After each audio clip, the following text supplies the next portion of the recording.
Արցախի հանրապետության հարգարժան նախագահ, Արցախի ազգային ժողովի հարգարժան նախագահ, սիրելի բարեկամներ, նախ ուզում եմ շնորհավորել բոլորիս մեզ համար չափազանց կարևոր այս տոնի կապակցությամբ եւ կարծում եմ այսօր այս խնդիրների քննարկումը հենց այսօր դեկտեմբերի 10-ին պատահական չէ, որովհետեւ անհնարին է նման խնդիրներ լուծել առանց ինստիտուցիոնալ հարցերի վերաբերյալ հստակ պատկերացում ունենալու, որի հիմքում նաև որպես կանոն միշտ սահմանադրություն ունի։ Իրավիճակի գնահատումը չափազանց կարևոր է, թեև վստահ եմ բոլորի համար դժվար չի գնահատել այսօրվա իրավիճակը։ Այնուամենայնիվ արձանագրենք դրանք, որովհետև դրանք ունեն նաև կարևոր ազդեցություն խնդիրների լուծման վրա։ Արցախն օկուպացված է։ Արցախի ժողովուրդը ենթարկվել է էթնիկ զտումների ու ցեղասպանության ռազմական ագրեսիայի արդյունքում բռնի դուրս մղվելով հայրենի հողից։ Արցախի խնդիրը միջազգային քաղաքական ատյաններում մնացել է անտեր։ Հայաստանի իշխանությունները Արցախի անվտանգության երաշխավորից վերածվել են հակաարցախյան ճակատի առաջատարի, նպատակ ունենալով մոռացության տալ Արցախը եւ այն դարձնել մանրադրամ իրենց կասկածելի նպատակներին հասնելու համար։ Միջազգային իրավունքի կոպիտ ոտնահարմամբ առանց հակամարտության գլխավոր կողմի Արցախի համաձայնության լուծարվել է ԵՀԿ Մինսկի խումբը։ Հայրենազրկվելով Արցախի ժողովուրդն ունեցել է մարդկային, նյութական, բարոյահոգեբանական ծանր կորուստներ։ Ադրբեջանի հետ նախաստորագրված համաձայնագրով Հայաստանը պարտավորվել է հետ վերցնել արդարադատության միջազգային ատյաններում հարուցված գործերը։ Ադրբեջանը Հայաստանի Հանրապետությունից պահանջում է փոխել սահմանադրություն եւ ընդունել 300,000 ադրբեջանցի փախստականների։ Հայաստանը միջազգային հարաբերություններում այսօր չունի քաղաքական գործիքներ կիրառելու համար իշխանապետության։ Նոր աշխարհակարգի ձևավորման մրցակցությունը թեւակոխել է կոշտ բախումների փուլ եւ ազդեցիկ պետությունները ցանկացած միջոց փորձում են օգտագործել իրենց դիրքերն ամրապնդելու համար, անգամ խախտելով օրինականությունն ու ձևավորված ավանդույթները։ Այդուհանդերձ վերադարձն այլընտրանք չունի։ Իհարկե առանցին անձին խմբեր կազմակերպություններ փորձում են հնարավորինս ծառայել այդ նպատակին։ Մասնավորապես քիչ առաջ Արմինե Ալեքսանյանը խոսեց Վարդան Օսկանյանի գլխավորած հանձնախմբի աշխատանքների մասին։ Կարևոր է, որ նման քայլեր կան, նման նախաձեռնություններ կան։ Սակայն ակնհայտ է նաև, որ նման բարդ իրավիճակում այդ տարանջատված ջանքերը բավարար չեն հաջողության համար։ Անհրաժեշտ է համախմբել այդ ջանքերը գործադրողներին, աջակցել նրանց, լրացնել այլ կառույցներով, համակարգել աշխատանքը։ Մենք չպետք է մոռանանք ցեղասպանության ճանաչման հետ կապված փորձը։ Փառք ու պատիվ նրանց, ովքեր առանցին հաջողություններ են արձանագրել այս հարցում, բայց չպետք է մոռանալ, որ գլխավոր նպատակը իրագործված չէ, ու թեև խնդիրները տարբեր են, սակայն ակնհայտ է, որ կարելի է օգտակար հետևություններ անել։ Նման բազմավեկտոր ու բարդ խնդիր լուծելու համար շատ կարևոր է ունենալ ամուր կամք, ճիշտ հայեցակարգ ու իրատեսական ռազմավարություն։ Արցախահայությունը բազմիցս ապացուցել է, որ ամուր կամք ունի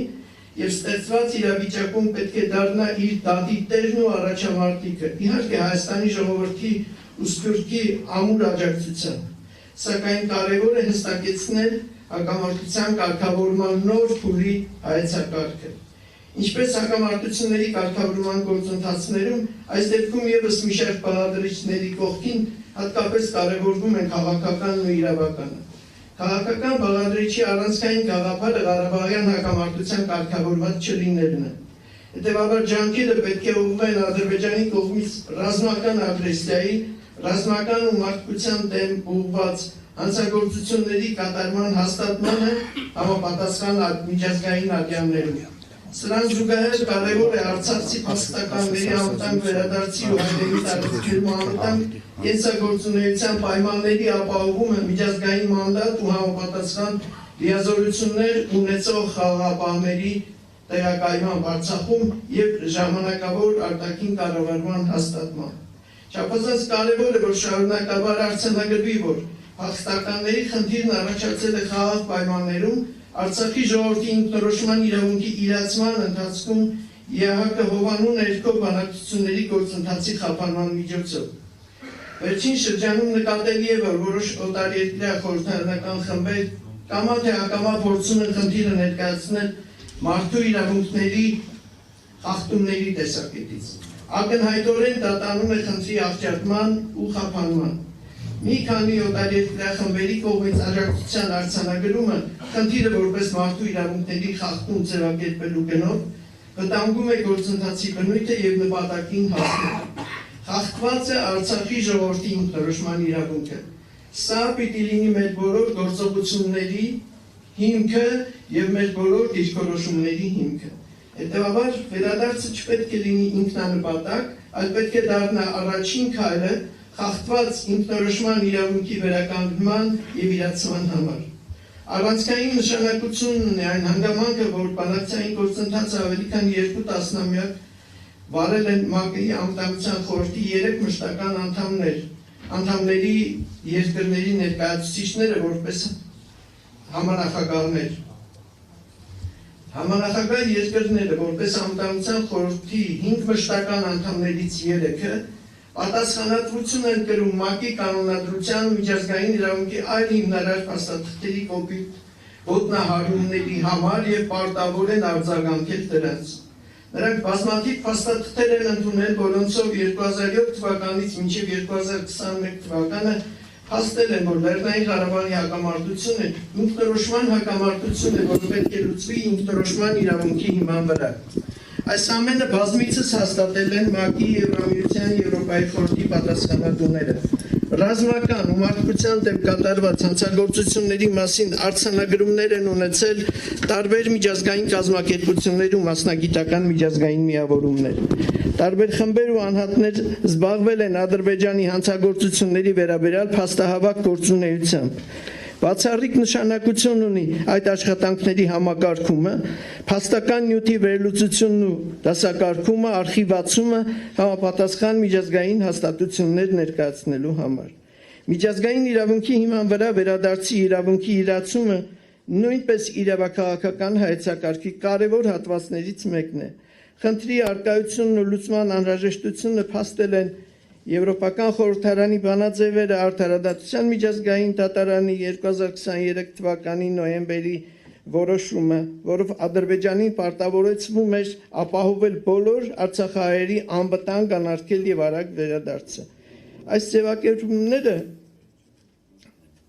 փախստականների իրենց բնակության վայրեր վերադառնելու մասին միջազգային իրավունքի նորմերի կիրառումը իրական արդյունք կարող է տալ միայն Արցախում միջազգային խաղաղապահ ուժերի տեղակայման պարագայում եւ հետագայում Արցախի ժողովրդի ինքնորոշման իրավունքի իրացման դեպքում։ Հակառակ դեպքում վերադարձը կարող է վերածվել եւս մեկ աղետի ու կամավոր արտագաղթի ադրբեջանական իշխանությունների ճնշումների ներքո։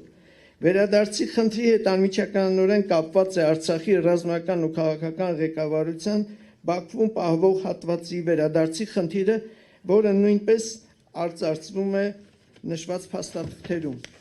Վերադարձի խնդրի օգտագործման դեմ երբեմն հակադրվում է այն ենթադրությունը, որ այդ դեպքում դուռ է բացվում Ադրբեջանի պահանջի համար, ըստ որի 300,000 ադրբեջանցի պետք է վերադառնա Հայաստան։ Ակնհայտորեն սա շահարկում է, քանի որ Ադրբեջանից Հայաստան փախստականների վերադարձը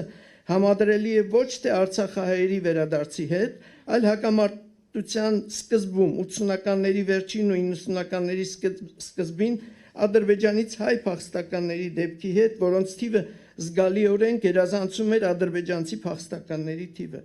Զարմանալիորեն չեն արծարծում Ադրբեջանից այդ հայ փախստականների վերադարձի խնդիրը եւ վերջին տարիներին ավելի ու ավելի հաճախ կիրառվող մի սկզբունք՝ պահանջների փոխադարձ մարման գաղափարը,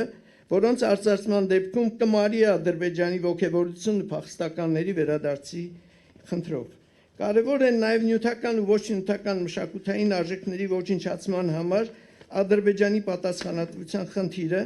համակարգված ու կազմակերպված քարոզչության խնդիրը եւ այլն, որոնք հուսով եմ կարծարծվեն մյուս զեկուցումներում եւ ելույթներում։ Ակնհայտ է, որ Լեռնային Ղարաբաղի խնդրի կարգավորման իրական շրջանակները ներառում են բազմաթիվ ուղղություններ ու մի շարք ոլորտներ։ Դա չափազանց բարդ խնդիր է։ Դա փաստում է նաև 2024 թվականի դեկտեմբերի 16-ին Արցախի Հանրապետության նախագահի հրամանագրով հաստատված Արցախի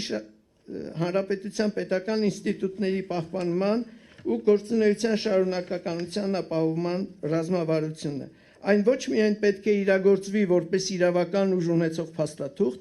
այլ նաև կարող է դառնալ ռազմավարություն հակամարտության կարգավորման այս նոր փուլի համար։